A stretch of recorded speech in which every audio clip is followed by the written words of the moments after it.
None from administration, Madam Chair. Member of council that would like to approve the agenda for the January 7th, 2026 regular meeting of council. Deputy Finn, thank you very much. All in favor? That is carried. Any corrections or amendments to the December 17th, 2025 regular meeting of council? Councillor Wheeler? Thank you. On page 5, resolution 8.6 is missing the counselor that made the motion, and it's missing the carried. So what was that? My page numbers, I can't read at the bottom. 8.6 was the interim operating budget. The resolution is sitting there, but there's no one making the motion or if it was approved or carried. Okay, It was me that made the motion, and it was carried. it was carried, In okay. case anyone was wondering. We'll make those amendments, Madam. Thank you. Okay, one more section.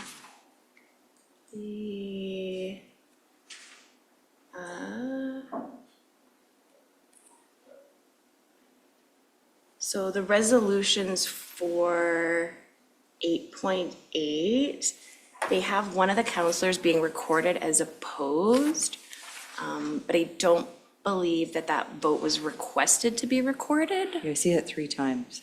Yeah. Yes, through the chair to Councillor Wheeler. My apologies, those were supposed to be removed. We had just noted them in the notes, and then the notes have now started showing up, so we'll have to correct the program. Yeah, that's okay. Procedural bylaw might change, but at this point it hadn't, so. And I just wanted to double check if there was, I thought there was something. Oh, just the periods, which is very minuscule. And if I wasn't talking about anything else, I wouldn't bring it up, but some of the resolutions, like the resolution has a period at the end of the sentence, and some of them don't. It's just an inconsistency, that's all. Absolutely. Thank you. We will be more diligent. Is that it? Okay, perfect. Thank you for that. Is there a member of council that would like to approve the minutes for December 17th, 2025, regular meeting of council with amendments? Councillor Wheeler, thank you very much for that. All in favor? That is carried. Moving along the agenda this morning, we do not have proclamations, public hearings, or any delegations.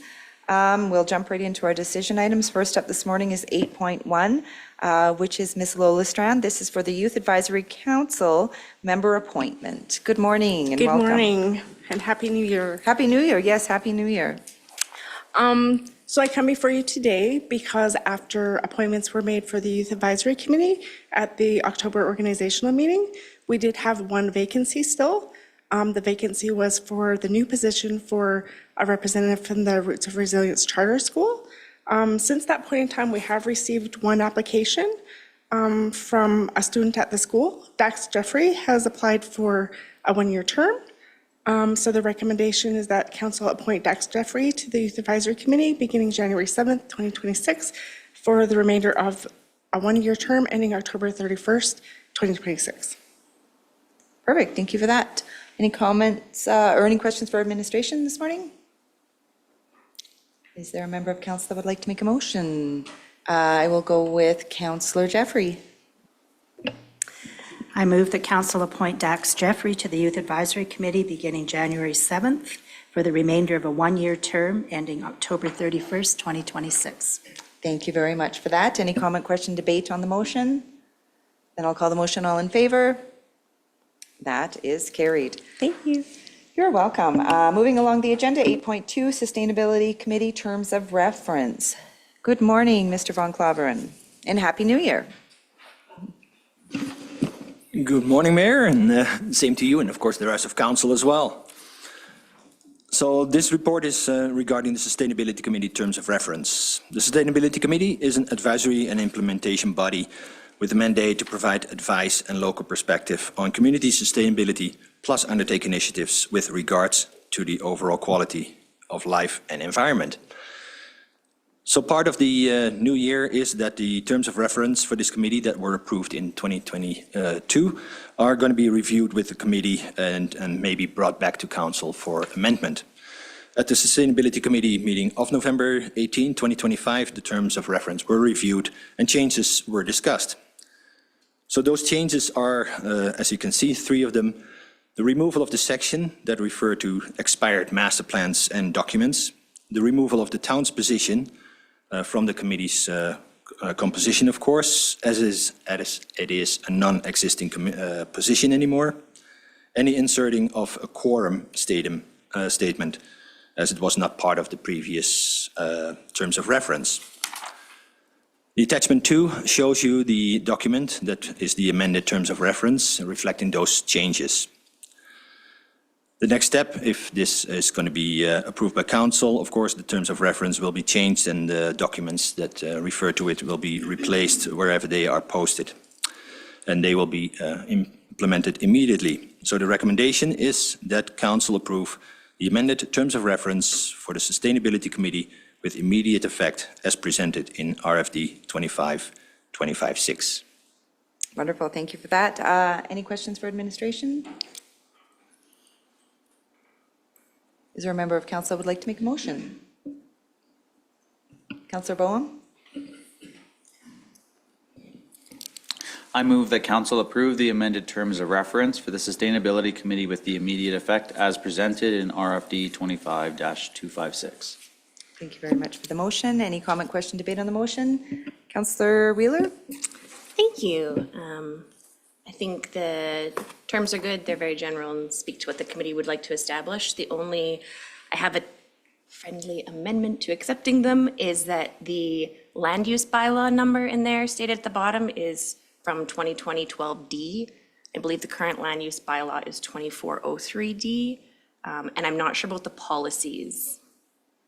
So if they're correct. Just to double check on those? Yeah, if admin could just make a double check on the ones, that'd be great. Thanks. Okay, wonderful, perfect. Any further comment, question, debate? Then I'll call the motion. All in favor? That is carried.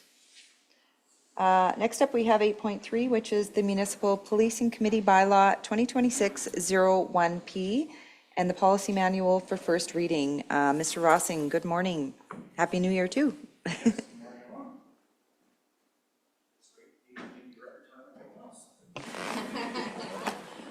Moving along quickly this morning, right?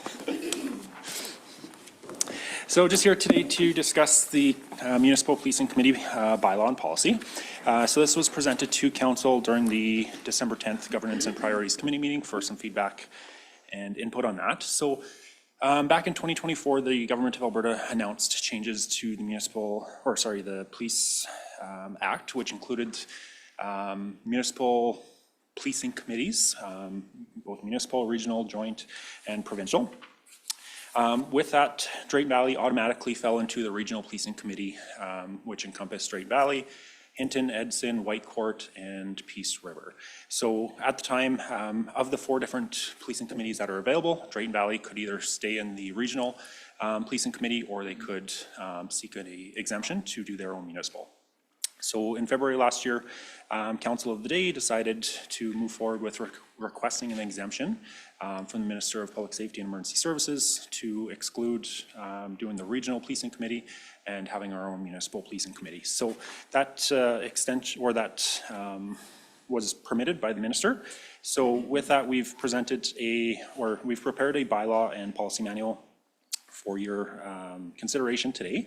So the purpose of the Municipal Policing Committee, it is regulated by the province. It's not a optional thing. It is a mandatory requirement that we have. But the purpose of it is to oversee the administration of the Municipal Policing Service Agreement, represent the interests and concerns of the public, develop a yearly plan of priorities and strategies for municipal policing, develop community safety plan in conjunction with police, the chief elected official, and the public, assist in selection of the officer in charge, and report annually or as required to the minister. So with that, the bylaw that's in front of you today, it's pretty vague. It was purposely left vague because we're anticipating the province is most likely going to be changing legislation for it again. And instead of having to keep bringing the bylaw back for amendments, it was decided to keep that as vague as possible. And then we've got a more extensive policy manual that's kind of attached with that as well. So today we're looking at doing first reading of the bylaw. We are not looking for the passing of the policy today. It's just included for your reference, kind of that bigger all picture with that. So, excuse me, sorry. With that, there's very little options in here that we actually have a say on when it comes to what are we actually going to do with this committee kind of thing. Again, the provincial legislation outlines what that is. Where we do have a little bit of say is how many people are going to be on the committee, again, with guidelines from the province, whether or not we're going to include remuneration for it.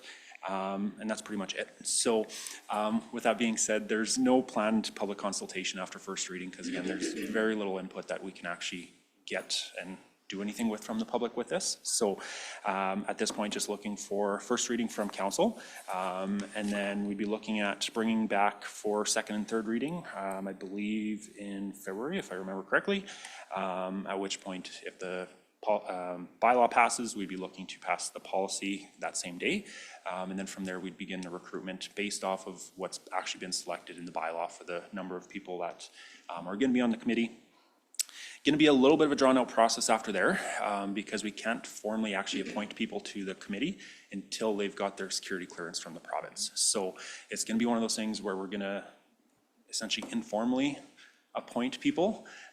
We're then going to go through the security process with the province. Once it comes back of these guys people have been cleared, then we'd be coming back looking for that kind of formal appointment to the committee. So you're going to see me probably 3 or 4 more times on this one. So there we are.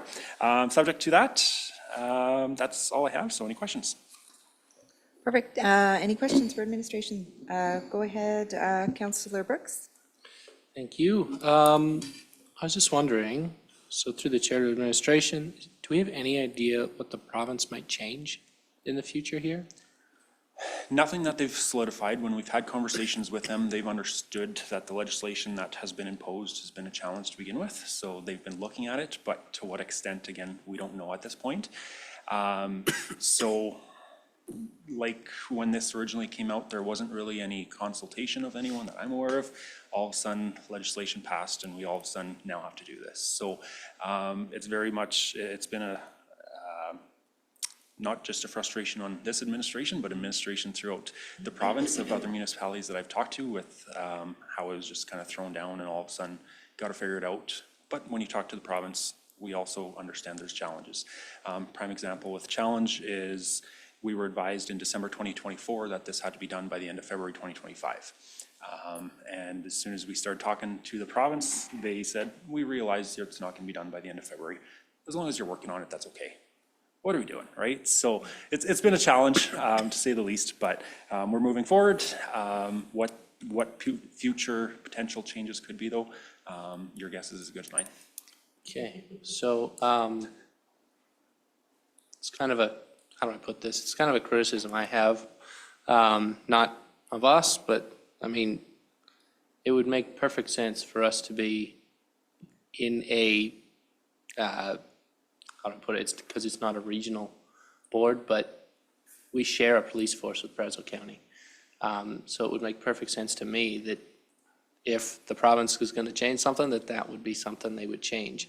You know, it doesn't really make sense for Brazeau County to be in a regional board with, 8 other counties that they don't share a police force with. So I don't know if there's any place that we can give input to the province regarding this, if they're even looking for it. But council might be interested in, pursuing something like that. Deputy Finn? Correct me if I'm wrong, but these are 2-year terms including council, correct?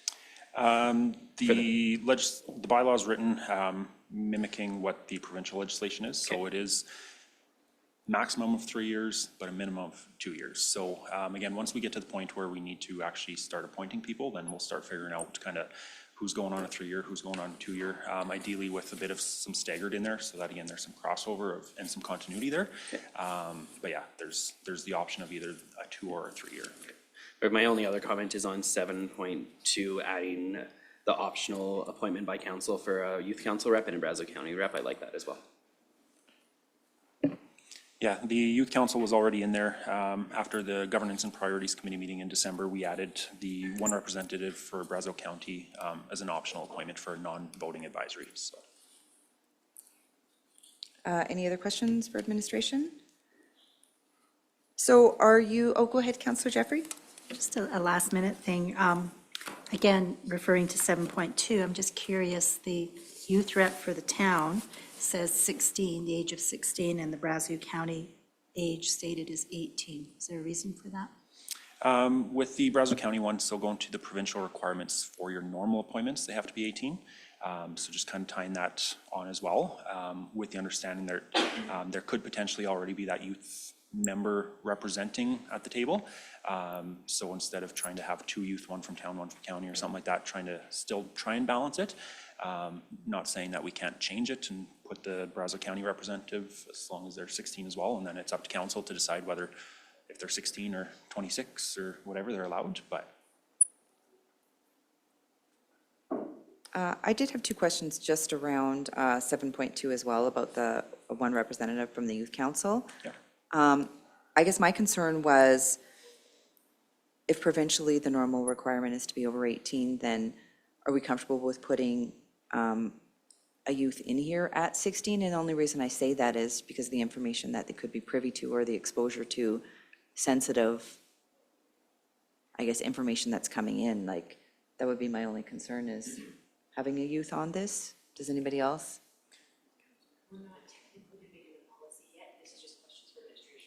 Well, that's what I'm just wondering too, because I know that we can't when it comes to the provincial regulation.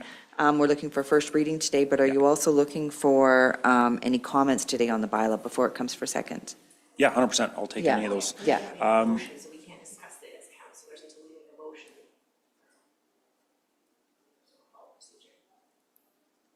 You just asked questions for administration. Yeah.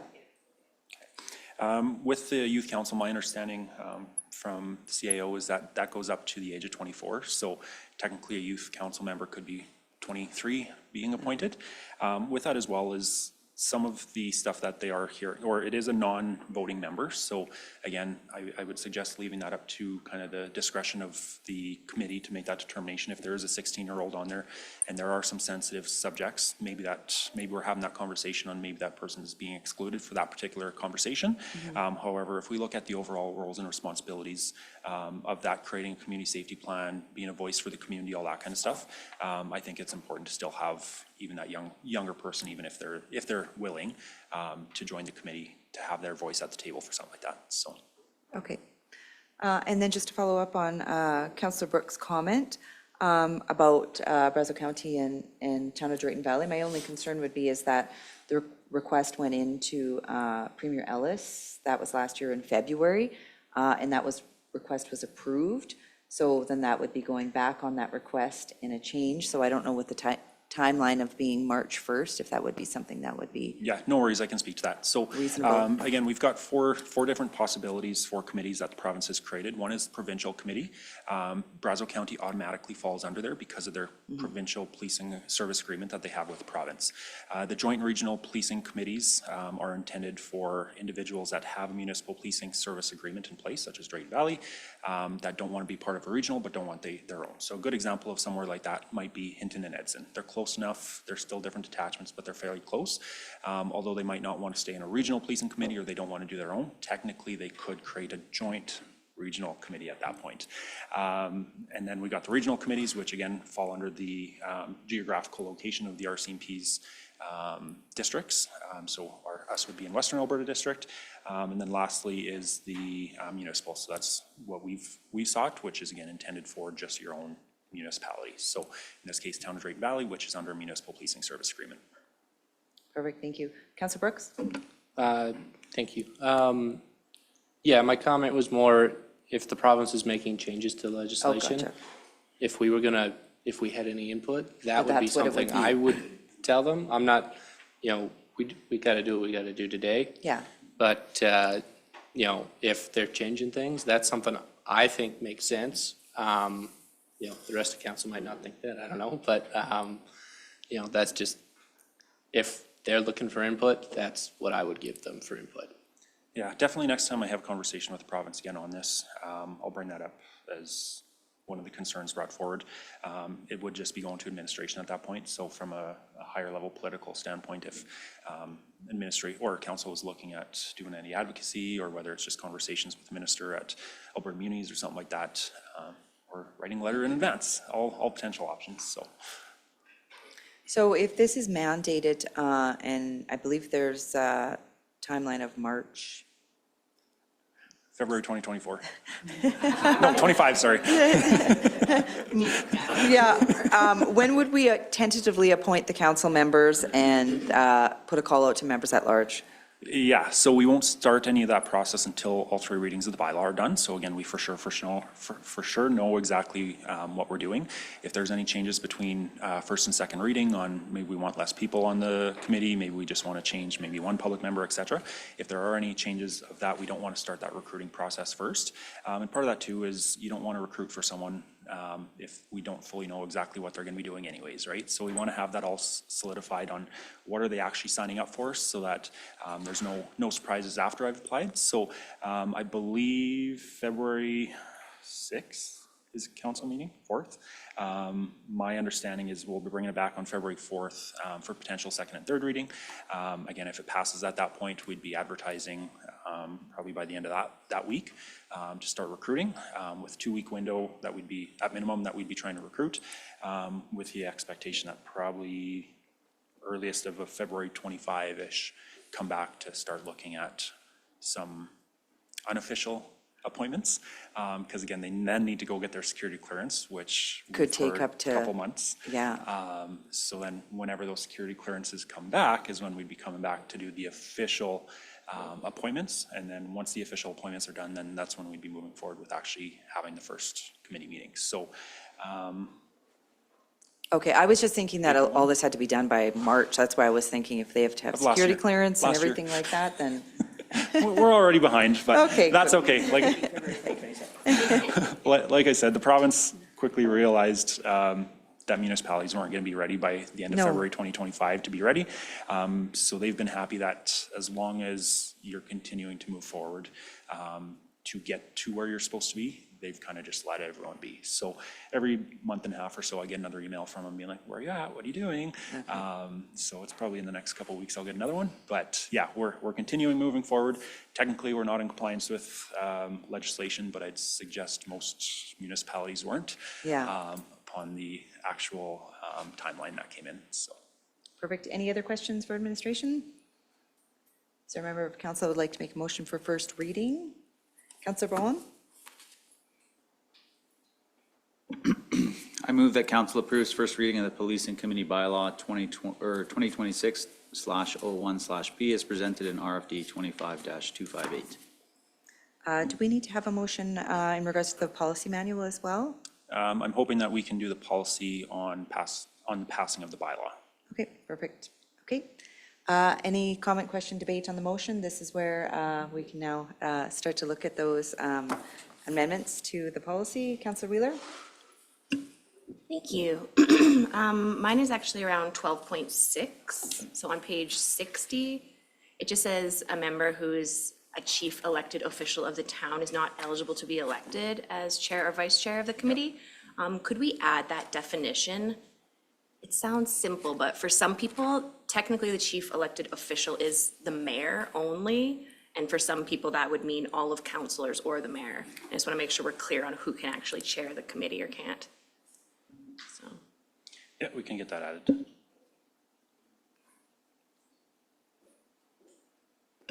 I don't have another comment specifically, but the draft, the template is a little bit Yeah. off. I'm assuming that'll, When I uploaded onto the software, it was a little bit funky. So.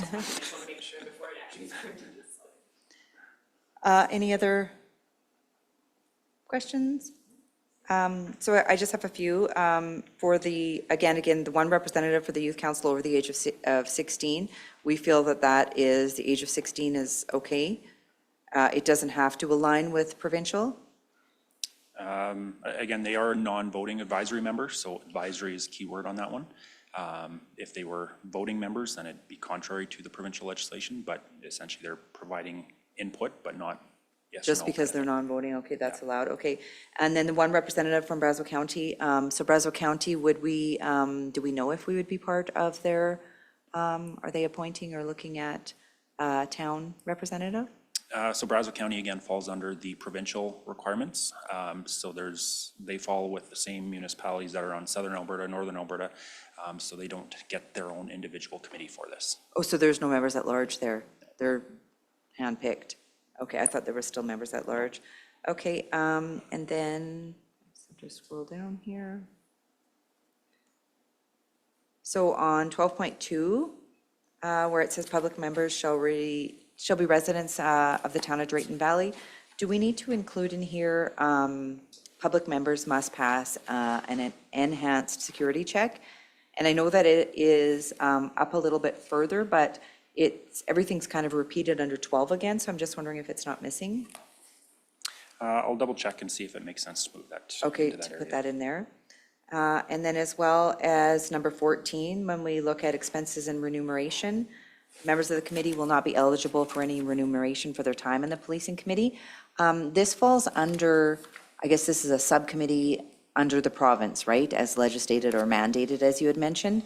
Do we need to include in here, in accordance with the Government of Alberta, travel, meals, and hospitality expense policy as may be amended from time to time and subject to review? And the only reason I say that is just sitting on RAC, the Regional Advisory one. I know that we have a clause in there with this in case there was travel, like to members, that you would be able to be reimbursed under the Government of Alberta. Is that applicable here? Do we know? So again, this is a committee of the town, not of the province. We are being mandated by the province to do it, but it is a committee of the town. So if we were looking at adding, But we do have a provincial member on it, so would there be an, it's an optional appointment from the province. Yeah. It's not a mandated appointment by the province. so there So wouldn't they be may regulated appoint. travel or Not necessarily, no. mandated travel? No. That we'd be able to bill the province is what I'm saying? No. We might want to check on that. If council is desirous of having it for local members, so again, if they're going, like you're attending meetings locally and stuff like that, we can explore that. Again, with understanding that there's going to be financial implications that obviously come with that kind of stuff. We're currently anticipating probably about $3,000 a year just to start with. Again, part of that includes some of your training.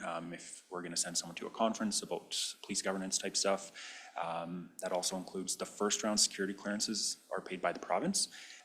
Anytime we have to do reappointments and stuff like that, it's on to the municipality to pay for it, which they're estimating about $300 per person. So I don't know at the end of the day if $3,000 is going to be too high, too low, but at least we'll have a placeholder to start with.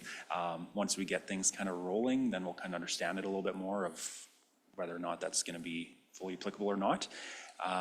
With this as well as the remuneration is under the policy. So at the end of the day, if it is one of those things where once we get rolling and it's determined that maybe we do want to do remuneration, we don't need to bring back an amendment to an actual bylaw, do 3 readings, all that kind of stuff. We can just change the policy at that point, so.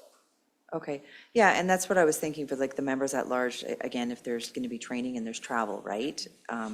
I would think it's only fair to be compensated for travel expenses, hospitality, things like that. Yeah, I believe, 13 talks about if they're attending training with approval, then expenses will be reimbursed in accordance with town policies. But if it's just you're attending a meeting, currently we're not paying for that. No remuneration. Okay, so may be eligible related training subject to review and approval of the chair. Okay, so 13.1. That's where we're saying 13.1 for Yeah. travel, hospitality and everything? Okay. Yeah, and I think that's all I have. Does anybody, Councillor Bowen? Yeah, the only other thing that I had noticed is just that your year on this goes from January to December.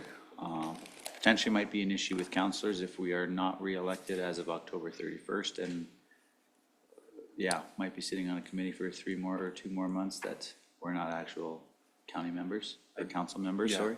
I could be wrong, but I believe the provincial legislation requires that timeline. The caveat to that is there's something in here, I believe, that if a elected official becomes unelected, then they would cease to be appointed on that committee at that point. So, Perfect. And you're not looking for any feedback on the policy manual today? I'll take it. Okay. Or send an email later. I'm good. I think I just had one here under roles and responsibilities of the committee. Do we want to include a terms of reference to be create one, or is a template provided by the province? So the intent is we have a one-page council policy that essentially just says follow this policy manual, which is intended on kind of dual purpose. One is a terms of reference as well as a little bit more of that governing type stuff to try and stay away from multiple different documents if possible. So part of this policy manual talks about like how we're running meetings, all that kind of stuff, right? Who's the chair, all that. So it's kind of built into that, how often we're doing meetings, all So that we don't kind of need stuff. to have feel confident we don't need to have a separate terms of reference? I don't believe so. Okay. Does anybody else have any changes? Go ahead, Councillor Wheeler.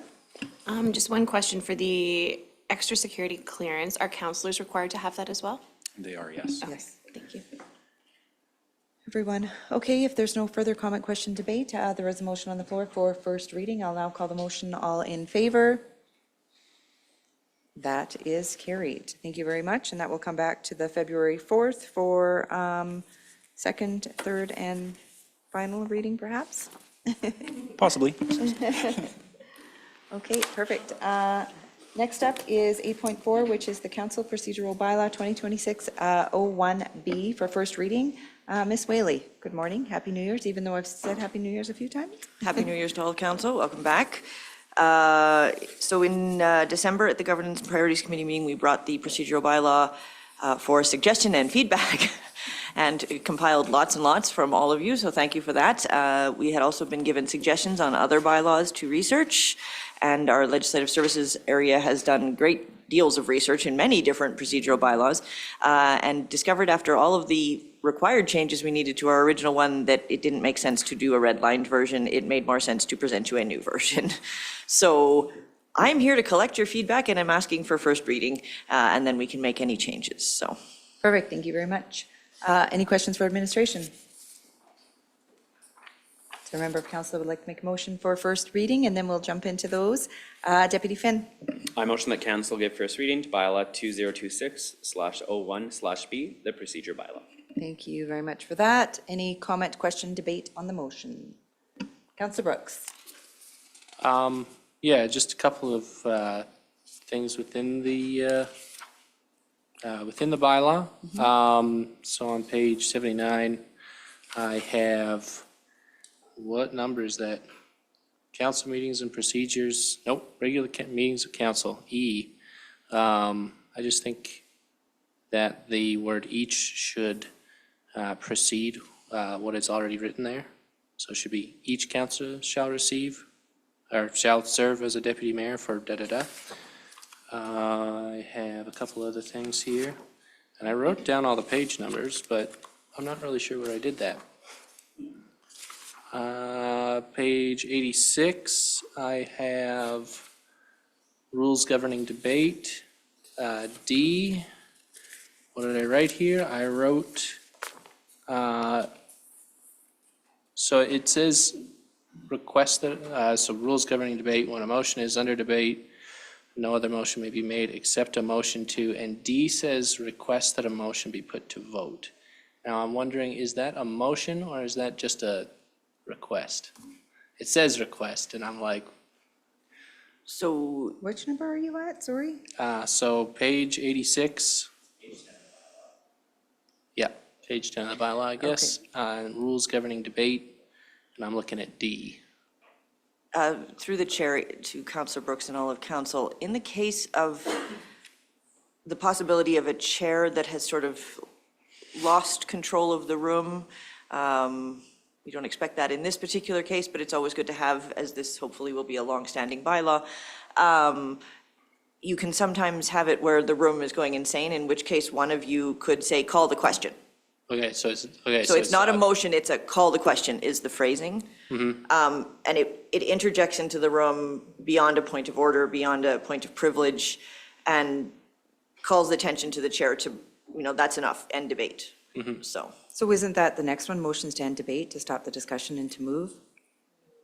no, a motion to end debate is separate. That would be when you're trying to, we'll use the provincial government, for example. They don't want to hear the opposition's point of view on anything, and they just say, we're only going to debate it till this time, done, that's it. Yeah. And then, of course, the governing party passes it. So that would be a different type. Yeah, so what I'm getting at is that under rules governing debate, it says when a motion is under debate, no other motion may be made except a motion to, and then D is request that a motion be put to a vote. And it's not really a motion. So I don't know if there's, So Yeah. request the motion on the floor be put to a vote. As opposed to being debated. And just saying, yeah, yeah, but it's not a motion, is what I'm saying. it's the motion that's on the floor. There's a motion on the floor, but, Yeah. so when a motion is under debate, no other motion may be made except for a motion to. So this is talking about, so the first one, amend the motion. So there's already a motion on the floor. You can make a motion to amend that motion. But so on D, it's not a motion, it's, Yeah, I see It's what a you're saying. request. Yeah, so Would you like that removed? yeah. not necessarily removed, maybe it goes in another place, I'm not sure.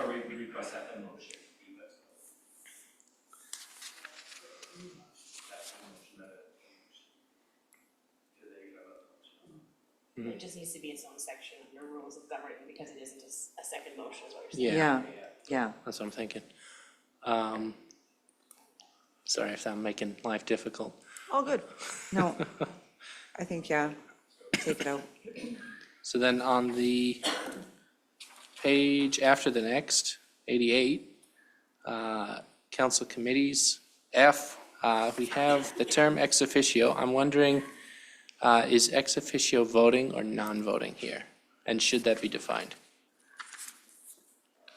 So like I think that ex officio, I think the mayor has the ability to vote in committees.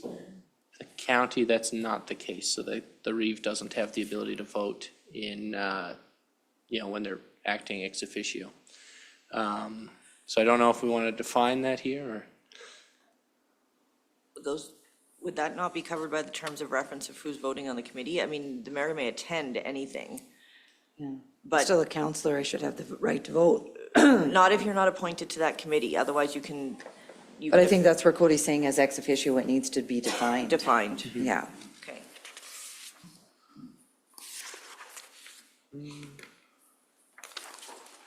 is that it? I don't think so. I must have missed something.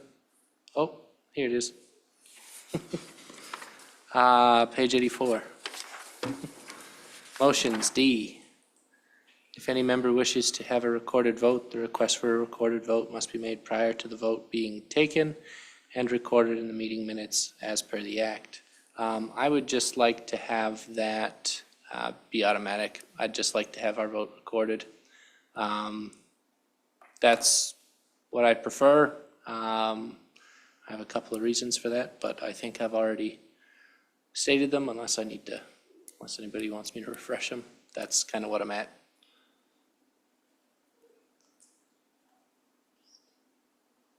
I think that there was, an extensive conversation around this and at our governance and priorities, and I think we'd come up with, if it was requested to stay as is, if you want to have the vote recorded, or we would put, what was the recommendation that was coming from administration? I guess if it was opposed, then we could say, or is that what it was? Administration's recommendations or suggestions during the governance and priorities meeting was that we note the passing or failure of a motion as carried unanimously, carried, or defeated unanimously. Okay, yeah. So that was the administrative suggestion, but we did not receive suitable feedback in order to include it, so. Yeah, there was a discussion around that, a lot of motions that would be a lot to be in the minutes creating. So if you would like to leave as is, if you want a vote to be recorded, then for a specific decision item coming forward, then to make that request. I don't know if everybody still kind of feels that way, or if anybody else has any comment to Councillor Brooks. Well, so as an example, when we were at budget, there were times where I wanted my vote recorded for sure, and I totally forgot the whole budget, like for 2 days. So I would like it to just be automatic. And for a few reasons, like one, I had residents come to me, they asked me because they were looking at, they want to know who to vote for. And so they're looking at the minutes and they're not getting any information out of it that's, useful in that regard. And so unless somebody's gonna, watch a 5-hour council meeting, for, every council meeting for 4 years, a lot of people just don't have time for that. I've had it, it's been useful for me, a couple of times when I was, counselor for the county. People would ask me how I voted on something, and I was able to find the minutes, and I could send them a screenshot of it, and, they were happy with that. I think it's a little more transparent, and I would prefer to, have our votes recorded automatically. Thank you for that. Deputy Finn? So my comment on that would be that, if we do want a motion recorded, we absolutely should record it, but we need to call that. Once the motion is passed, if it's carried, we still need to respect the decision and the responses of our other council members, and we just move on from there, is what my comment would be. Thank you for that. Any other comment on that?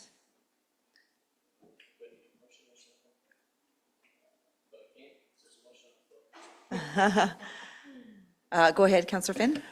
So just reviewing this, so conflict of interest is in the definition as defined in the act. Do you think that we should have that defined in the policy itself? Like quorum under E, it just talks about in conflict of interest as per the act. I don't know if I haven't seen it where it specifically mentions what conflict of interest is in the procedure. Just so and then it's not, well, let's pull the act, if we can have whatever that section of the act is right in here, if that's possible. Would it, because this would be obviously one of the bylaws that will be available online, would it be possible to do a link to the act, since most things are not accessed by paper anymore, as opposed to including, because I believe it could go up to 10 pages just for the definition. So if we could just do a link to the act, if that would be acceptable? Any other amendments? Councillor, I'm going to go to Councillor Wheeler first, and then I'll go to Councillor Brooks. Thank you. So I have on page 81, which is the Governance and Priorities Committee meetings, under H, it just it almost has a bit of preamble at the beginning. So like it just kind of says, in order to facilitate less structured format discussions. Just wonder if we can remove that. I wouldn't want to say that they're less structured. We would just say during the Governance and Priorities Committee meeting, all comments are not required to be directed through the chair. Yep, we can delete that sentence. And then on the next page, 82, for the agenda, it has the agenda for regular meetings, special meetings, and GMP shall be prepared by the CAO or their designate. And I think it should say that they will be, something about adding the mayor and the deputy, that they kind of create the agenda and then be prepared by the CAO. I just think as this governs us as well, it should say the mayor and the deputy's role in that piece. I have in there and approved by the mayor and deputy mayor prior to being provided to council.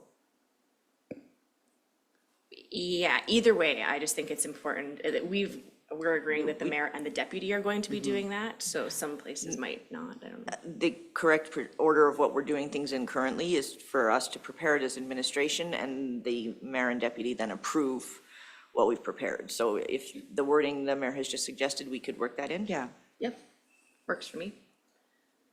And then page 88.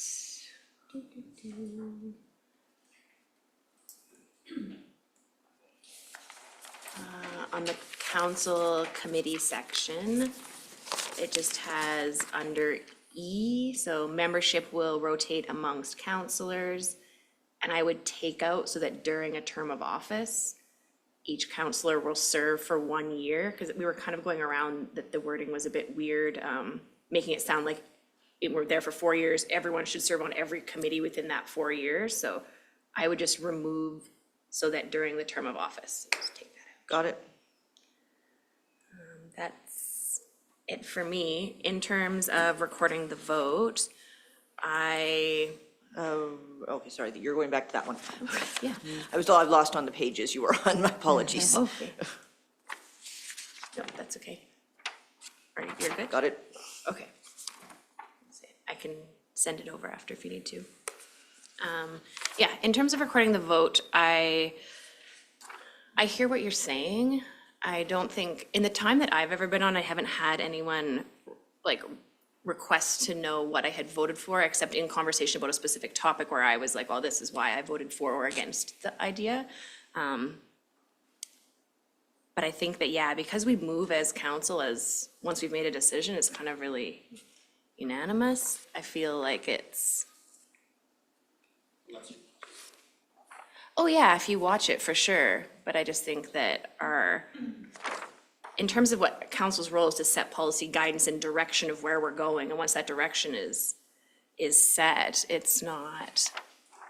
shouldn't really be well, who voted for or against or why. You might defend your position, but in terms of other people, I don't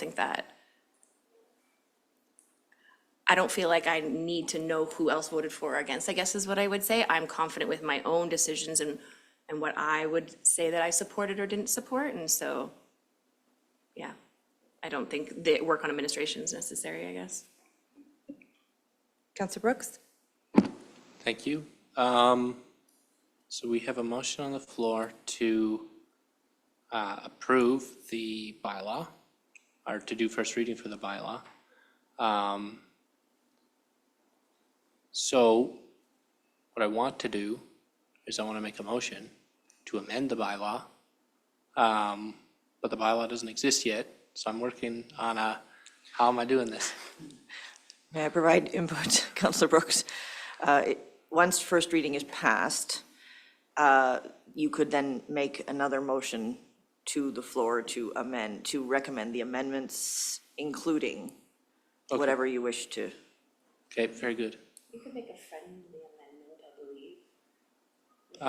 So this is just for first reading? This is just to bring it that's to right. the floor. Yeah. So So, okay, so it needs to pass here. then you And can then- amend it. We can amend it. Or you can, to have administration amend the bylaw prior to second reading, and then include what you wish to say. Okay, so, And I would just keep in mind that we do have first reading on the floor, so then there is opened up for opportunity for comment, question, debate. So during that, you have the opportunity to say that, I support the amendments that we've talked about. I know I've put out there that I'm not comfortable with not recording the vote. That's when you have an opportunity to state whether you're for or not for a comment, and then you're still able to vote for the motion that's on the floor or not, but that's your opportunity to speak to it, as Councillor Wheeler had mentioned, rather than having every single vote recorded, because then if we go back after this and we make another motion to have to have an amendment to, then we would have to make a motion to amend everything that was proposed by each councillor. I know a lot of them might be clerical or just, admitting this and spelling and things like that, but we could be voting on opening up a vote for every single amendment to the bylaw. yeah, so what I was getting from administration was that we pass first reading, we would make a motion to add these amendments, and then what I think, because there's, as far as I'm aware, there's only one controversial item, we do that one separately. And then I think that would be that. So, It could be the amendments as discussed and including, or just pass first reading with the amendments as discussed, and then you can do a separate contentious version of amendments after that. Okay.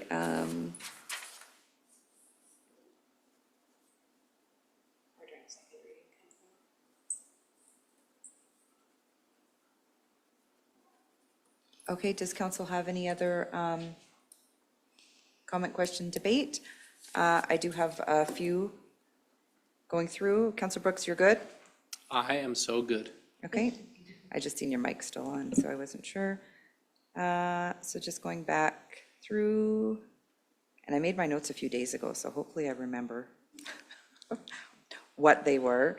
So just kind of looking at the bylaw, if we could just have consistency when we're, throughout the document, the mayor or council, where it's capitalized and it's not capitalized. If we're doing it, we're doing it. If not, I understand at the beginning.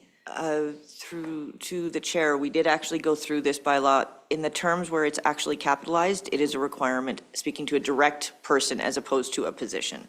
So the rest of the time. Some places it's missing, though. But not all of the occasions require it to be capitalized. Yeah, I understand that, but in some there is, so just if we could have consistency throughout Yep, that? absolutely. Yeah, because there's a few that are missing. So under regular meetings of council, regular meetings of council shall be held at the first and third Wednesday of every month. Is this consistent with what was approved for the calendar year?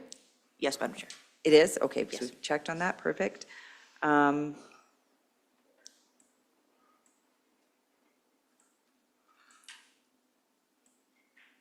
Then under annual organizational meeting,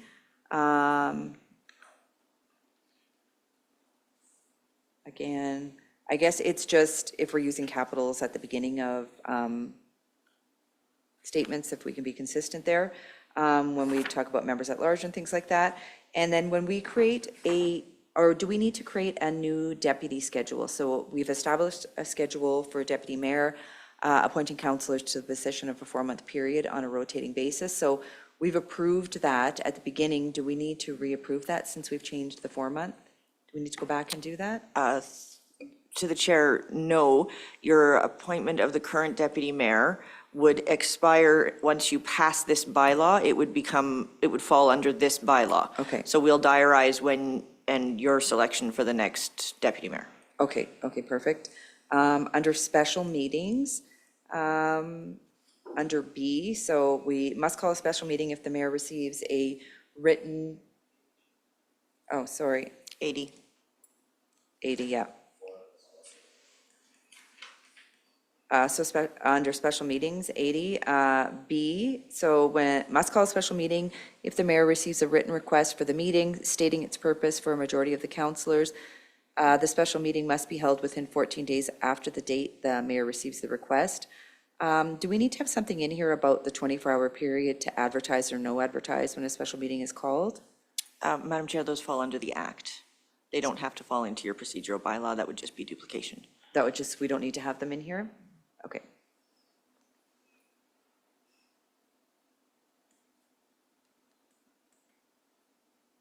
Under public hearings, page 81.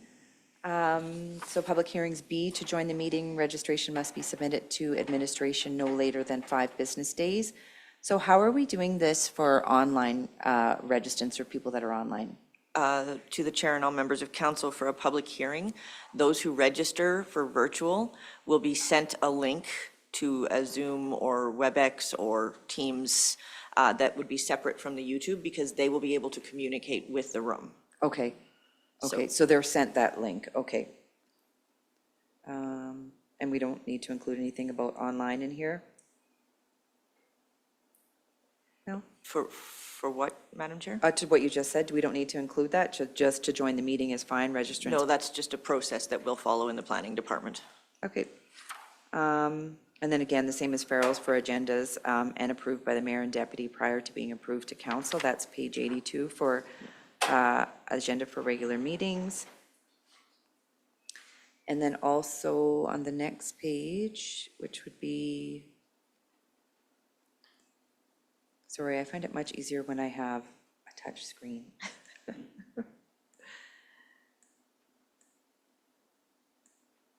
Okay, so 83, Under F, I have, do we need to add additions from administration? I'm just got to read this again. Before voting on whether or not to add an emergent item, questions about the timing are permitted unless the item comes up in the order of the business. So I know that we're asking for additions from council. Do we need to add any additions from administration?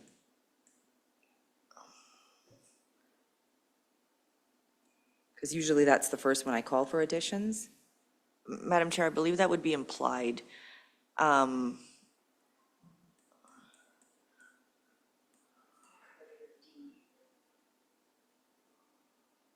Council still have to move, no matter who has the emergent item, council would have to move to put it on. Yes. Okay. And then next. So motions to end debate under page 10, which is page 86 of the agenda.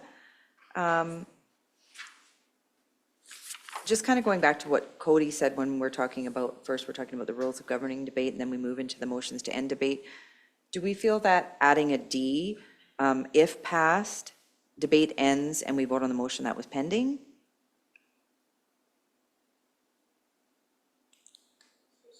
Could you explain what you mean, please, Okay, Madam so Chair? motion to end debate. So what we're doing is we're stopping the discussion, right? I move to close the debate. Yes. That's what we're doing. So then it cannot be debated. You must be passed within 2/3 of the vote, may only be amended as to the limited placed on the debate. And then D, if passed, debate ends and we vote on the motion that was pending. Because we're voting there's still a motion on the floor. So that would be covered in your regular motions. This portion of the draft procedural bylaw is only speaking to motions to end debate. Yeah, So- but there's still a motion on the floor. So you're making another motion to end debate. Yes, but once that's done, you immediately revert back to the other section that says vote on your regular motions. So that's what I'm saying. Do you think that needs to be added in here as a D? And the only reason I say that is because you have a lot of new counselors. You have a lot of, it's a bylaw, right? So then it's stated in there, or? At the discretion of council? You know, that's the only thing I'm saying. Yeah, to make it clear that, I guess, in the sense that you're making a motion to end the debate, but it's an additional motion to the motion that's on the floor. Right, okay, so I'm kind of like then- Cody right now, just really confusing it. So once, So if passed, debate motion- ends and we vote on the motion that was pending, or the motion on the floor, or something like that? I just think that it's clear, so it.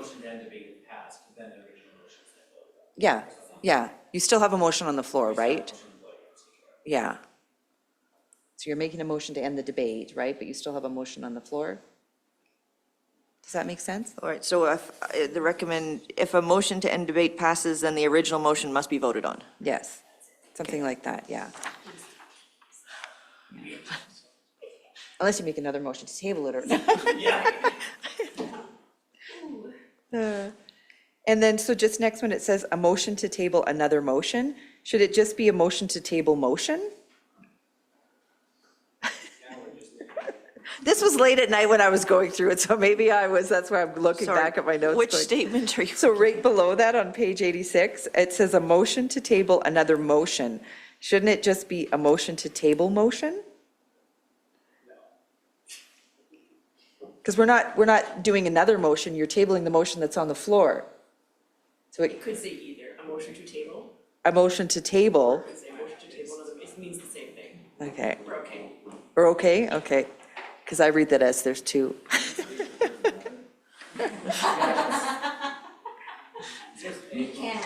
Okay, and then the next page, page 87, disclosure of pecuniary interest, A, where a member either on his own behalf, his or their own behalf, his,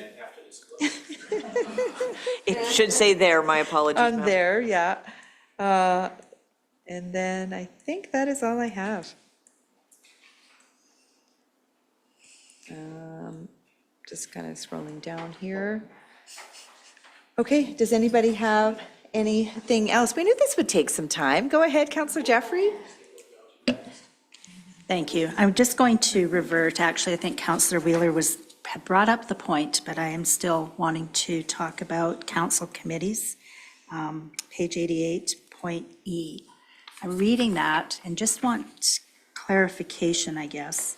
It says membership will rotate among councillors. So when I read that, that means that, to me, it would mean that membership on any council, all council committees rotates. Again, the question is whether or not councillors are expected to be on all of the committees during a term or not.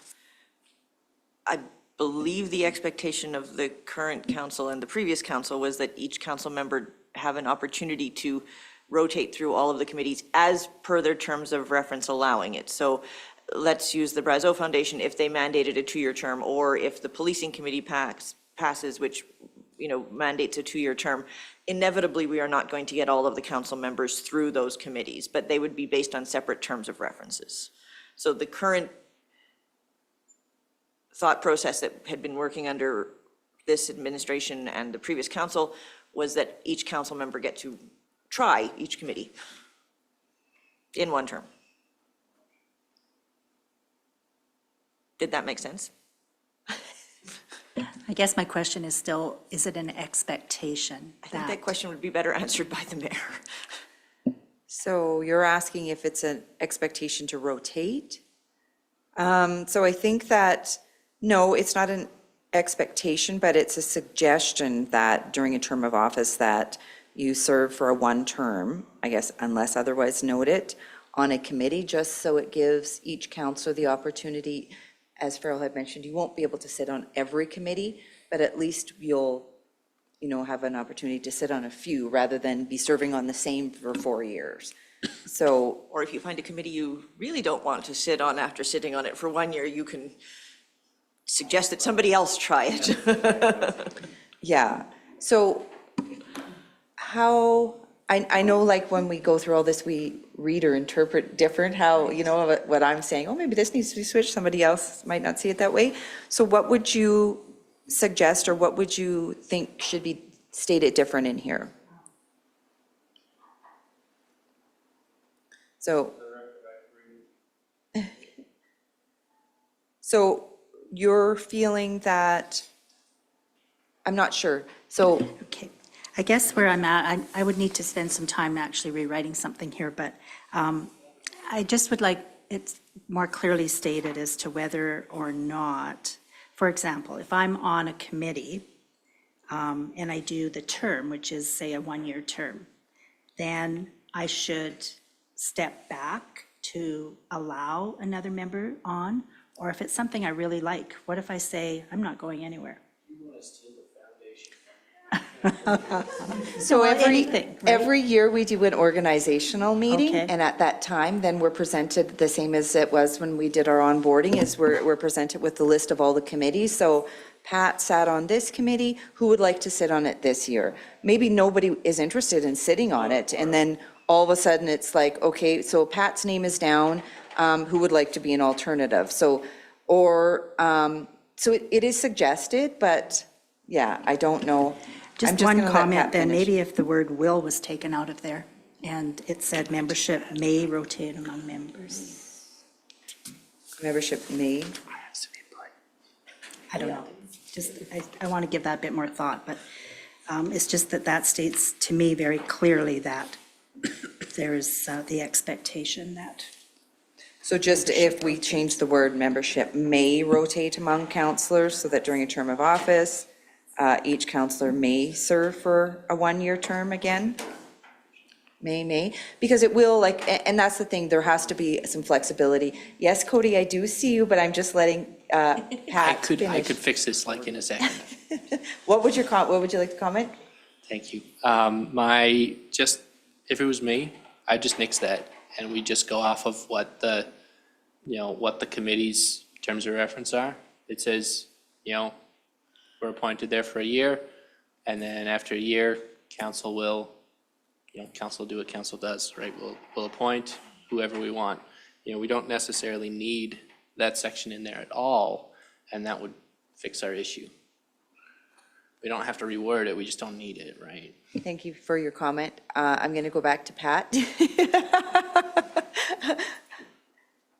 So are you suggesting, Pat, just to change?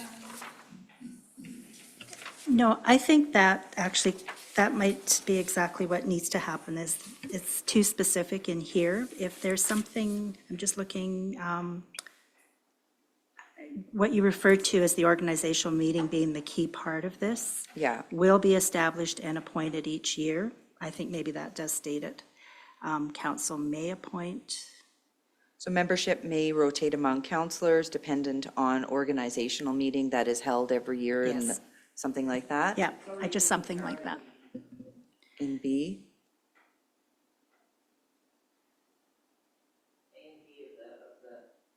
Yeah. Yeah. But this is speaking to the rotation, right, for the one-year term?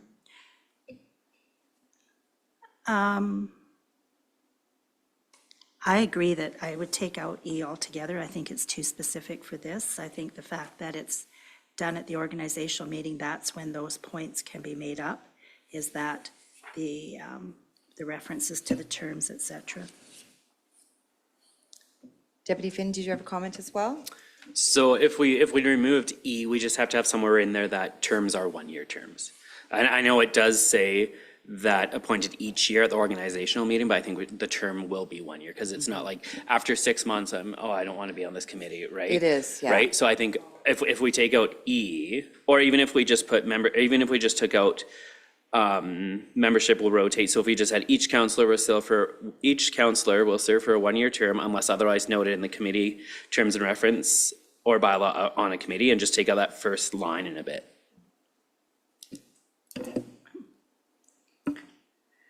Councillor Jeffrey? Okay, and I think that says it all right there.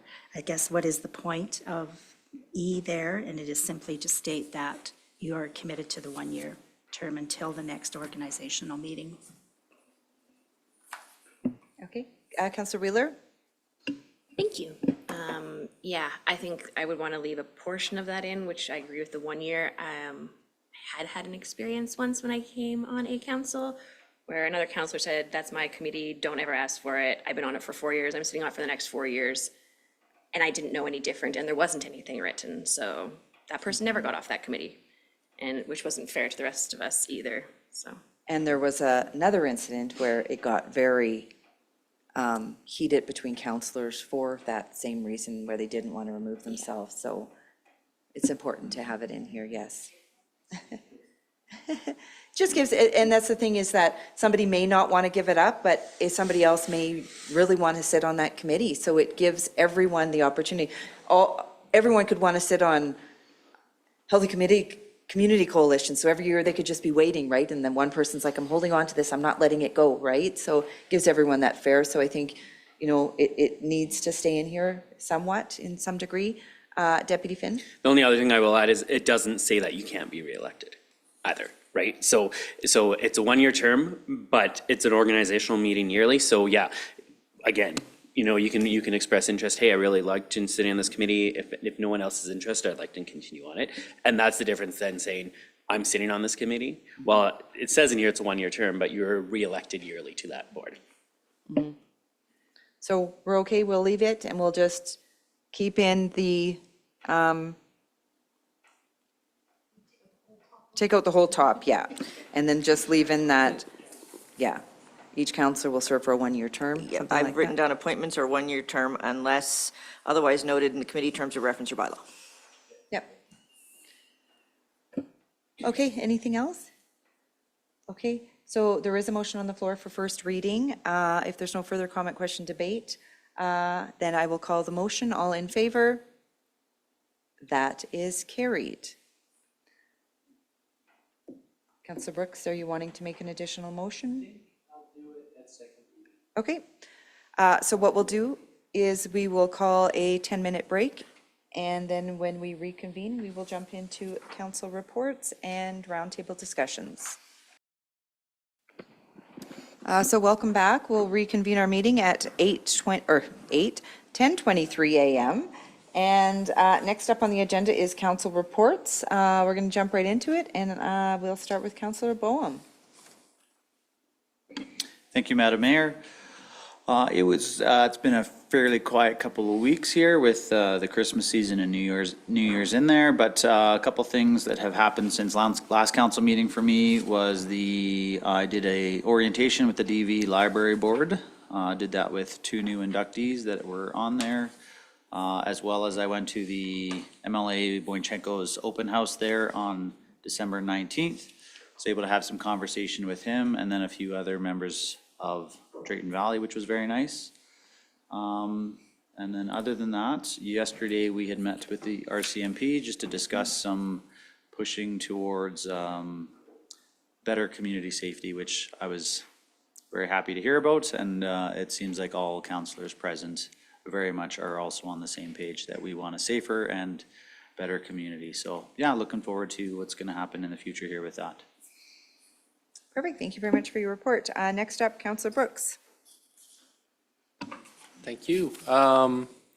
Yeah, so for the Eleanor Pickup Arts Center Board, they had discussed having a tour for the 2 municipal councils throughout the building. They could show us, what they want expanded, that sort of thing. We discussed a little bit about the provincial grants that they can't apply for because they don't own the building still. Where am I looking? They were looking at adding some fans over the stage. I've never performed on the stage, but I guess it gets pretty hot. So they're looking at adding, I'm not gonna repeat what the brand name because it's a little vulgar. But they discussed hosting, something during the street party. So, you would be able to come in and see some performance while the street party was going on. And they just mentioned that the children's event that was supposed to happen this last year wasn't carried on. It wasn't carried through because attendance was going to be driven by the schools, and so there was a strike going on, and so the children weren't in school, and so there was nobody to take them there. So yeah, other than that, the next meeting was January 21st at 7:15. The only other thing is I was put on the Humans Helping Humans board by council, but the Humans Helping Humans board doesn't do that. So I don't know what we want to do with that exactly. So I don't know if we've had somebody on the board and they changed, or if they've never taken members of council. I'm not sure. Ms. Whaley, would you like to speak to this? All of the boards and committees that council were appointed to have been notified of who their people are, and it's been left up to them to reach out as to their councillors and also to the executive assistant to make sure that everything is in your calendars. If they have not done so, we can reach out to them and find out what the situation is. Yeah, so I received an email. This was a while ago and I keep forgetting to bring it up. So I feel bad about that, but let me maybe I'll just show you the email later. Or maybe it's not Sure. necessarily appropriate to just read over the microphone. But other than that, that's all I had to report. Perfect, thank you for your report. Yeah, just share it with us, and then Jocelyn can get clarity on that from the committee. Did you have a question, Councillor Wheeler? Okay, sure, go ahead. I'm wondering if we could request that Humans Helping Humans would actually come present sometime in the next future. I have no clue what they're doing, where they're at. I know we have someone assigned to their committee, but I think because they're involved with the shelter pods and stuff, like it'd be more of a That's a good idea. overall kind of thing. I'd love to hear from them. Absolutely. We'll add them to the list of the delegations coming to GNP if that's acceptable. Not for the next meeting, there's already four, so, One of the future ones. yeah. Okay, perfect. Next up, Councillor Jeffrey. Good morning. Just as Councillor Bohm referred to, the last couple of weeks have been primarily Christmas celebrations and busy in that world. Being on the Brazeau Foundation gave me a privilege of attending another Christmas party. I got invited to the Shangri-La Lodge staff party. And definitely that evening was well worth it because it showed how much they really love working there. And they really see each other as important players. So I was glad that I attended that one. But basically, other than that, yes, the meeting that we had yesterday with the RCMP was very well worth the time spent working on community impact statements and realizing what the priorities are. So I enjoyed that. And I've had continued conversation throughout the last couple of weeks with individuals concerned about the Wishing Well elevators. And the most recent one was regarding a letter that they are now currently sending or have sent over the last couple of days to Minister Nixon. So I guess we'll find out what the results of that process are, but they are still very concerned about that issue. And that's it. Thank you for your report. Councillor Wheeler. Thank you. I have nothing to report after the quiet Christmas and the meetings that everyone has been at, so. Thank you for that. Deputy Mayor Finn? Yeah, not much to report as well. I attended the MLA's Christmas open house at his office on the 19th there. It was great to connect with some community individuals and members of the museum actually there I was able to connect with, so that was really, really neat. We did agenda setting, RCMP meeting yesterday, and then had a quick meet and greet with BioGenius yesterday, which, I think that's going to administration, so it was good. Perfect, thank you. I had to just write that down. I forgot about that one. For myself, I had done a couple year-end interviews, every year that happens, one with the Free Press and one with Big West. Just want to wish everybody a Happy New Year and hope everybody had an enjoyable Christmas holiday. It's always nice to have a little bit of downtime and away from the office and catch up with family and eat lots and everything like that. So wishing everyone had a wonderful Christmas. I'll give you an update. I had a mid-sized mayor's towns meeting. There's another meeting happening this week. So the executive committee met just to kind of kick off the year and talk about where we're at. So we're still focused on driving up additional infrastructure dollars. And I know that the government of Alberta is talking about a $6 to $12 million deficit, but we're still going to be going strong with pushing this forward. As we can all see over the holidays, what happened in Calgary.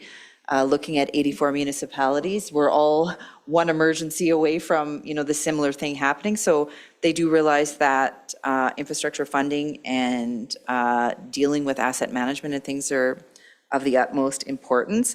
So right before the holidays, Minister Williams had requested to meet with the executive committee and timing just didn't work out. So we're going to follow up now in the new year. Request as soon as possible a follow-up meeting with Minister Williams just to present the model and the presentation that Elvira and everyone talked about at the end of last year, just to kind of tell you what that model looks like and what the ask is for the dollars. So that'll be the executive committee. Also, we've had a request from Alberta Muni's president and their CAO to have a meeting with the executive committee to see what we're doing and how they can work with us. So we've made a request for early in the year just to have a virtual meeting with them. And then we'll do an in-face at the Spring Leaders Caucus in the spring.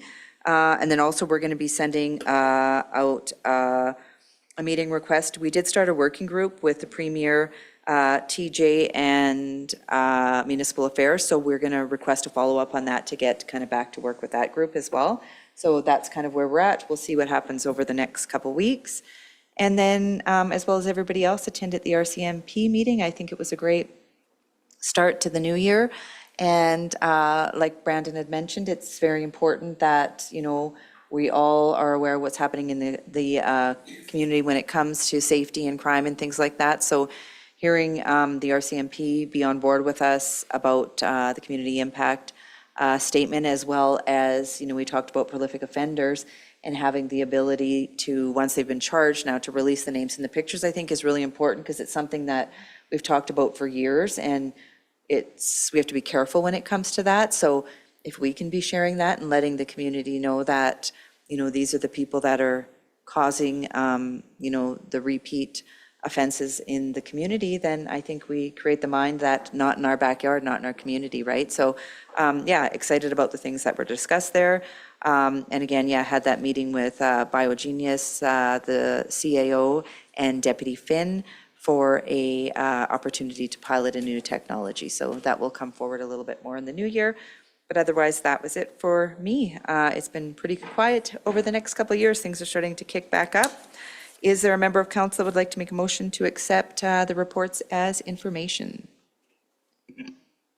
Deputy Finn? I motion to accept council reports as information. Thank you very much for that. All in favor? That is carried. Next up, we have roundtable discussions. Who would like to kick this off? Go ahead, Deputy Finn. I have two. Yep. So, I've had some comments, they're both regarding snow removal, 'tis the season. So I've had some comments, so I live in the 43rd area. So the north side from Powerhouse to Beckett has been plowed. So that he was sent notice and that sidewalk's been plowed. However, nothing's been done from Beckett to the ring road. So we have students walking from River Ravine to Powerhouse. Neither sidewalks on this north and south side of 43rd have been cleared this year. I think it is vacant land, so I think that we need to maybe look at something to offer to those vacant landowners that we will do it for them. I know the one between Powerhouse and Beckett doesn't live locally, so it might be an issue there, but, it becomes a safety issue with the freeze melt that we're having, making sure those sidewalks are cleared. The other one is in the snow removal bylaw, the 50th and 50th. So our requirement to have land or property owners clearing their sidewalks on 50th and 50th. There is areas where they're not being done. Yesterday, I saw a gentleman on a electric scooter and had to go over a big hump and then got stuck. But, I don't know if we can, I know we talked about bringing the snow removal policy back in the spring. Curious if we can bring that back maybe and either look at it, and maybe we're covering 50th Street and 50th Ave, west of 50th Street. So like covering from, that 7-Eleven down and then 50th Street. And yeah, that's my basically two comments. The other one was, you look at like the plaza across from the old Derrick Mall, like the 3 nights, so they shovel in front of theirs, and then they're also required to shovel on the sidewalk that's along 50th as well. And then the same for Derrick Mall, they're required to shovel along 50th. So curious if we can bring that back, maybe look at that as an option. It comes down to safety for me, and I want to make sure that all residents are accessible and able to use our sidewalks at all times and not have to worry about slip and falls. I mean, if our equipment's already driving past there, we can put the blade down. I don't think it would take too much extra, but those are the two things I want to bring forward. Perfect, thank you for that. So would there be an appetite then would this be best maybe to come to G&P for discussion? And then if we're wanting to look at it again, then we can make those adjustments and then bring it into a council for approval. Ms. Whaley? So the next GNP is next Wednesday. If you'd like to deal with this prior to the end of snow season, probably next Wednesday, if amenable to mayor and council. We can bring back the previous information, the court decision in the town's favor when it was challenged. We can just bring back all the information. We will not bring a recommendation, though. Is that acceptable to council? Yeah. I think it's good. I think, there's no point in waiting because the snow will be gone if we push it another month. Well, I know, right? Who knows? Well, it could. Does anybody else have anything? Councillor Wheeler?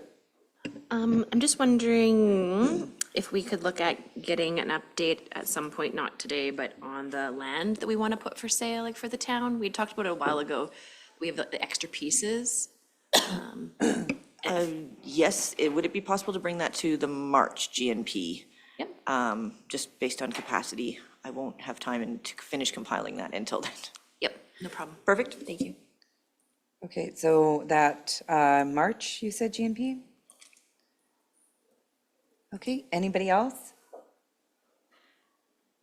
So I'll go ahead. I've had a few discussions over the holidays. One was, we did see, some of you may have received a phone call from one of the local gym owners. And I had had a discussion with him over the holidays about, he's fine with what was discussed with council and administration during the sale that we had put on over the holidays. And he just wanted to put a proposal out there that they would have an opportunity to give the same deal on annual pool passes to include with their gym memberships as we're giving. So, and not just exclusively for their gym, but to any gym. So it would be an add-on. It's an addition to revenues. I know that we're not going to make a lot of money when it comes to our swimming pool, but it would, be an increase to our revenues at the swimming pool. So I just wanted to open it up for discussion and see what everybody thinks if we were to offer. And I think that right now, when you get a membership at Total Works, the additional cost now to add a pool pass is around $185, $190, I believe. Okay, so that's what the request came in at. And not to say that it needs to be 185, it could be 220 or 210 or something, but I just wanted to open it up for discussion and see what everybody thought to put it out there, if there was an appetite. Go ahead, Deputy Finn. I think it's great. If we can get more users in the pool, I mean, we have staff there anyways. So, I mean, they would still be operating within hours. So, the more users we have in there, I mean, the more, right? And I mean, yeah, it's not going to make us a lot of money, but the more that we can attract there, right? Maybe they're going to bring their family, or maybe, that just because one individual has a gym pass, that they have the pool pass, they might bring their family with them and just create more usage of that facility. I think it's great.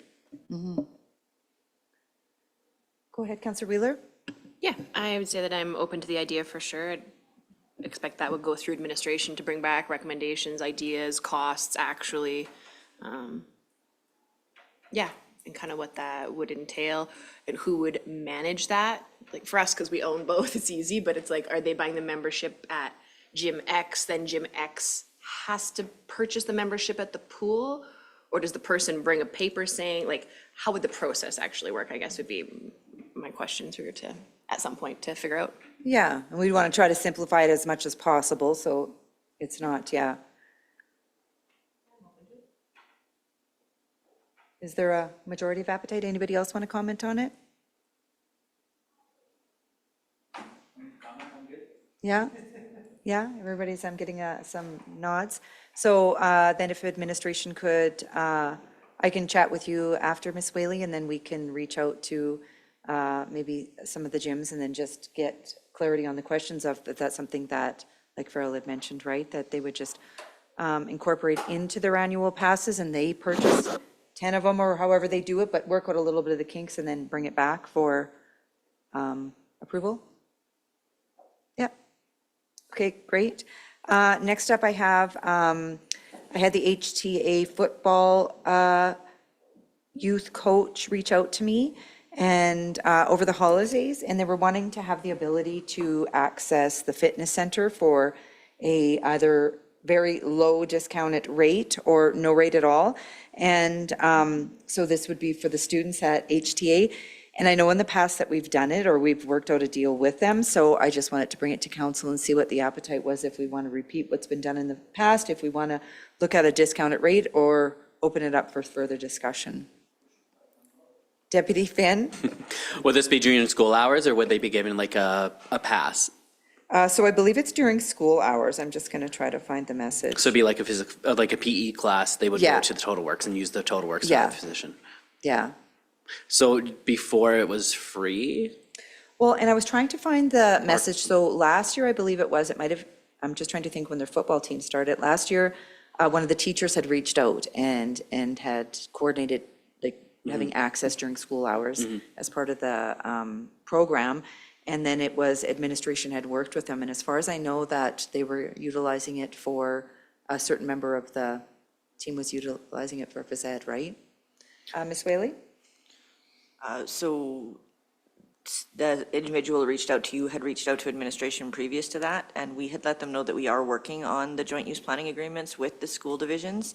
This would also include, of course, all of the other schools and their intramural or sports teams. The other situation is council recently set a precedent that they didn't want to fund one particular music program. I don't know how many football teams we have in town, but then either all or nothing would be the suggestion of administration. But we will be working with them, and we do have to have the JUPAs done by June this year, so.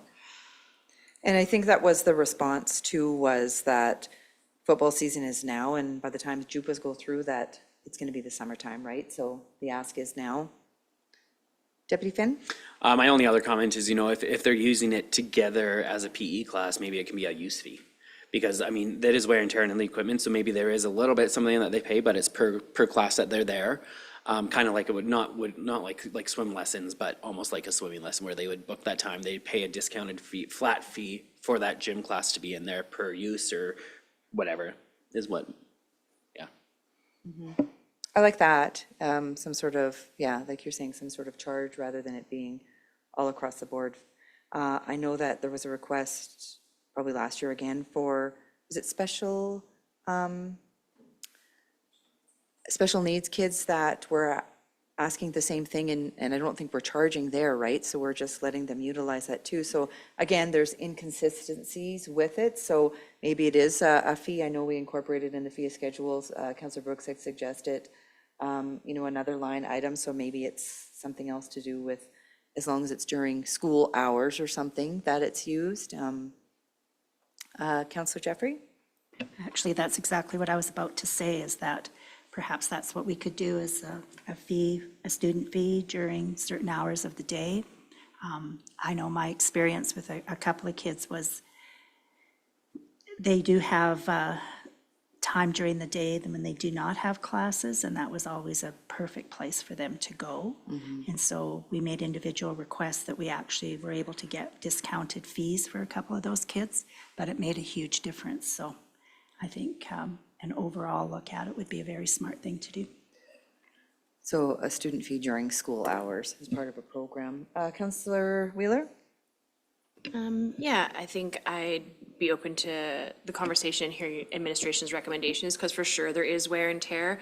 I also would be mindful of, I don't know this football team, but like the high school football team probably has 40 members. So I know if I was a gym user and I showed up and there is 40 13-year-olds on that equipment, I would not be super impressed.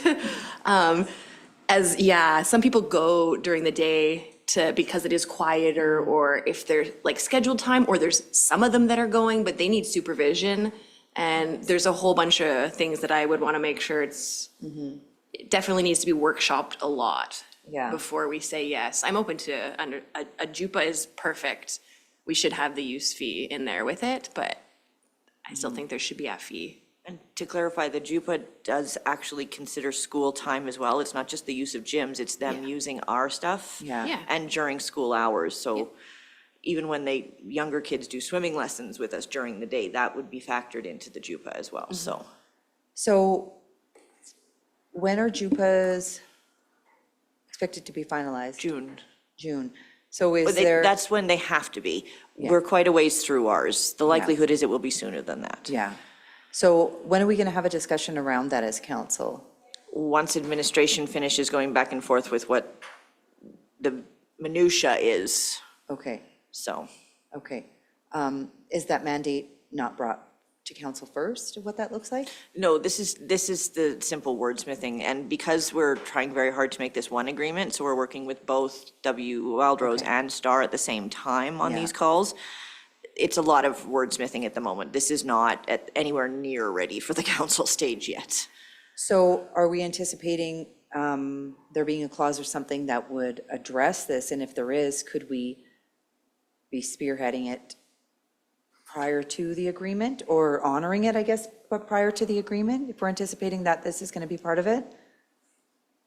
We're not at the stage of uses of particular groups yet. Currently, we are still negotiating on spaces available. So.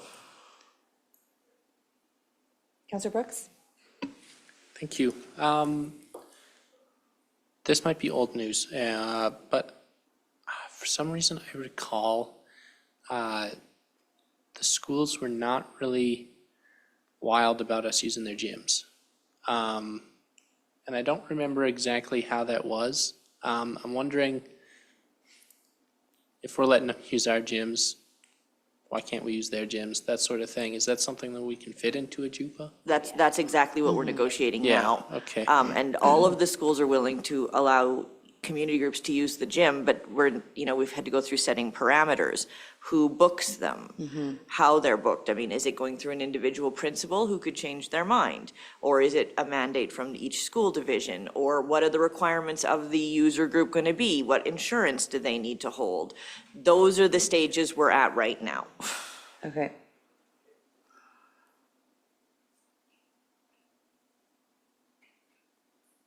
Okay, so, okay, I'm going to leave it because I don't know, I feel I'm hearing comment from this side, but I'm not really hearing besides Farrell on this, so. You're supposed to weigh in on this conversation. Sure, I'll weigh in. Go ahead, Councillor Boehm. Yeah, I think, I do think that, I think that the gyms are very good, friendly user spaces for kids that have the opportunity to do that, especially if they're in football. I know that when I was in school, we had a small fitness class in the school, so we did do that in the school as opposed to going to a gym. But yeah, if they don't have one and they need space, I don't understand why they wouldn't have one. But I would think it's probably cheaper for them to go ahead and buy their own equipment and use it at the school as opposed to using our gym, because I don't think we should be doing it for free for sure. I'm just looking at pricing right now. Currently, right now, the student cost for a yearly membership at the gym is $336, which isn't crazy to me. That's, for most of them, $30 a month. If a parent can't fork up $30 a month for their kid to use the gym, do they really care about their kid's fitness? But at the same time, sure, I don't mind as a group if we're gonna send all these kids there, that, yeah, there has to be a fee, whether it's $200 every time or if it's a certain amount per month or whatever we're doing. Yeah.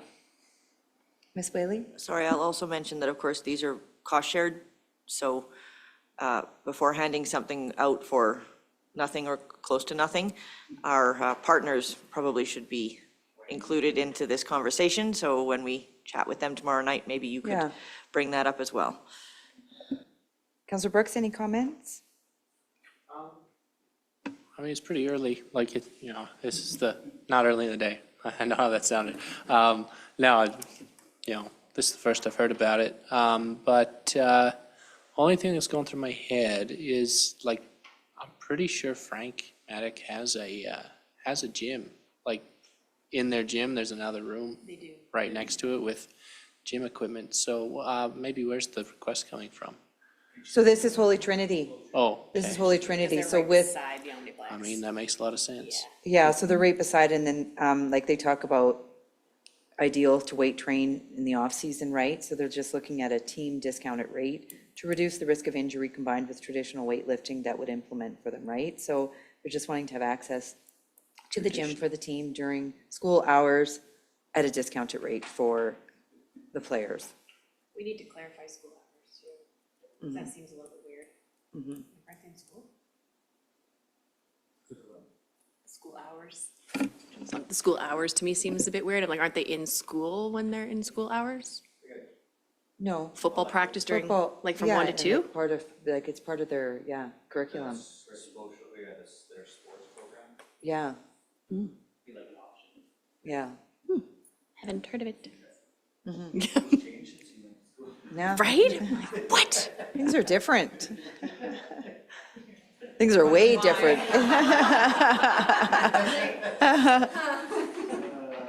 So maybe if we can just get clarity on some of the questions of the hours during what that would look like if.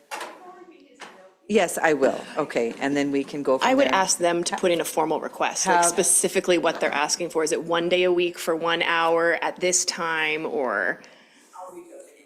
Yeah. Okay, I'll message him back and then ask for a formal request to come to you. I did share his email with him for both Hans and you, and you've had a little bit of discussion, but I think the issue was not wanting to wait to the end of June or the new year for JUPAs, right? So I'll get that sent to you. Okay, so then, next up, we did want to have a little bit of discussions. Aaron had sent out an email in regards to conferences. Does anybody have any questions around conferences? So I know that when, again, it's been very, very busy since the election. There's been a lot of onboarding and orientation and things like that, and procedural bylaws and everything.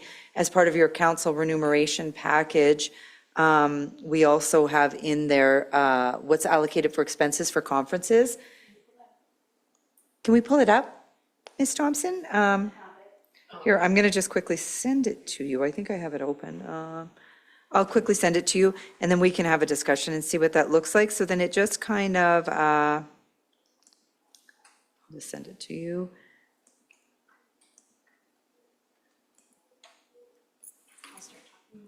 Yeah, you go ahead. How about you? Yeah. I'll talk. So I guess my comment just wanted to be around FCM. So typically, we have Alberta Munis, which represents all of our Alberta stuff, and then we have FCM, which is the Federation of Canadian Municipalities, which is like across Canada. And so it's the same style of thing. We Consent. actually have elections there and have people who represent us there. And so it's worth showing our support when we can, but it moves, FCM moves across the whole country. So the fact that it's in Edmonton is awesome for us and super close. So I think it's really important that I need to see the remuneration policy specific to that, because it's different from before. We each just had a budget and you worked within your budget. And so you could go, if you wanted to go to 10 conferences and they each cost you $1,000, that's fine. If you wanted to go to 2 conferences that cost $5,000 each, that's fine. It was up to you as the counselor what you could fit in. I know for me, if there's stuff I wanted to go to, I tend to typically charge the conference fee or my hotel fee and then stretch my budget as much as I can, because I enjoy the information that I get from the conferences. So, but yeah, I think we should look at all going to potentially FCM, so. Yeah, and with Farrell saying it's in Edmonton, so the costs are significantly less than flying to New Brunswick, right? And hotels and things like that. So that's why right now in the policy, it talks about travel and subsistence conferences and things like that. So when you look at FCM, $5,000 annually for the mayor to attend, and then councillors may attend as well. And then it says in here also, I thought there was, it's saying that an additional counselor, or cost for individual counselors would be attributed to the council development. Yeah. Yeah, I did think there was something in here, yeah. And then for AUMA is 21,000. So again, that's dependent on, I mean, Red Deer's going to be different than Calgary, right? With those costs. So we found that, and maybe it's just because of COVID and what's been happening and everything else, and we're just kind of getting back to it with the counselor or conference list. We haven't seen that for years. And so we found that we were always under budget, so there was always room. Like, there were certain counselors that just didn't do anything. So they were like, if, you know, Counselor Bohm, you want to go, you can have part of my budget. Like, there is some flexibility, or if you go over, then you could say, okay, well, you know, it's not going to cost this much to go to Alberta Munis this year, so we do have a little bit of extra, an additional counselor can go to FCM or something like that. Or we can, you know, open it up for discussion too. I know it's fairly new, and you might want to wait a term to do any changes and see how it goes, and that way you can see how you're able to spend your budget in this year and work within it, right? But yeah, maybe open it up for any questions around the conference. Has anybody had a look at the list of conferences that Ms. Neely had sent out?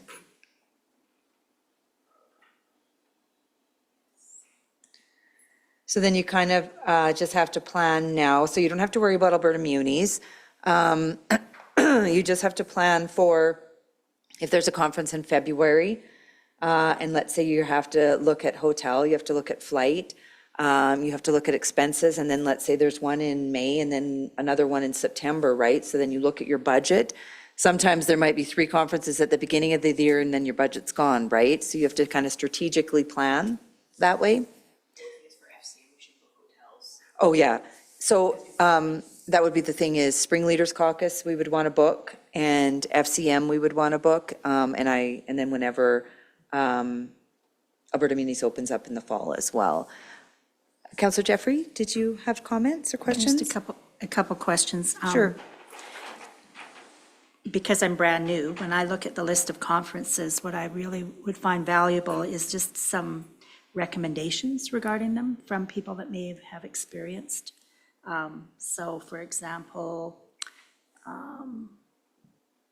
well, one that's on here that says Alberta Care Spring Seminar. Is there value to attending something like that? And if so, what is the value?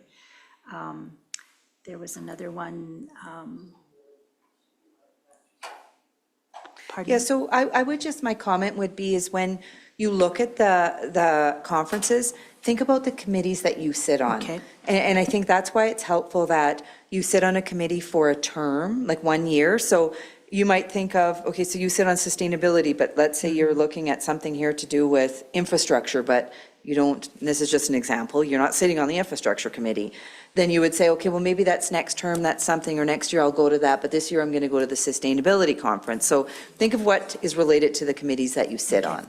And then that way, everybody is getting a chance, so then Ryan can go to this one, and you can go to this one or that, or sometimes they're both counselors, you and Farrell, if you're on sustainability, and plan it that way. And a lot of times I think that they repeat, like, because it's been so long that we've had a list, extensive list like that, but I think they run every year annually. So if you don't go to it this year, like I said, you'll have an opportunity next year or over your next, 4 years.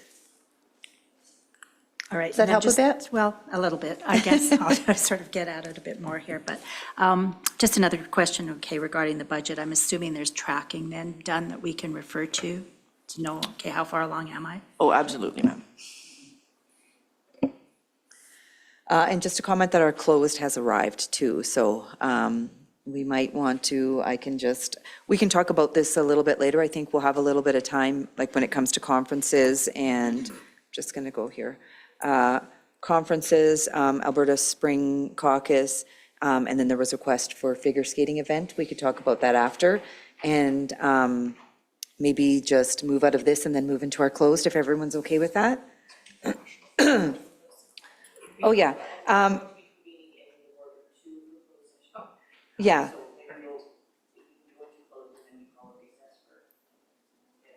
Yeah, that would be perfect. So just before I move, ask a member of council to move us in closed, I just want to move along the agenda for correspondence that's received. We have 12.1 from Speaker MacIver, which is a letter to municipalities, and 12.2 from Siksika Nation Administration Letter of Introduction. Is there a member of council that would like to accept these as information? And then I just maybe would note that there, when I read the letter from Siksika Nation, I kind of looked like there could be a future maybe ask or, partnership or something going forward. So maybe if we could just, I'm losing my voice, send a letter of congratulations as well to them would be my only note on that. Is there a member of council that would like to make a motion to accept these as information? Councillor Brooks? I move to receive the letter from Speaker MacIver and the letter from Siksika Nation Administration as information. Thank you very much for that. All in favor? That is carried. And is there a member of council that would like to move us into closed? Councillor Boehm. I move that council move into closed session at 11:02 a.m. in accordance with the Access to Information Act, Section 29(1)(a). Thank you very much for that. I'll now call the motion. All in favor? That is carried.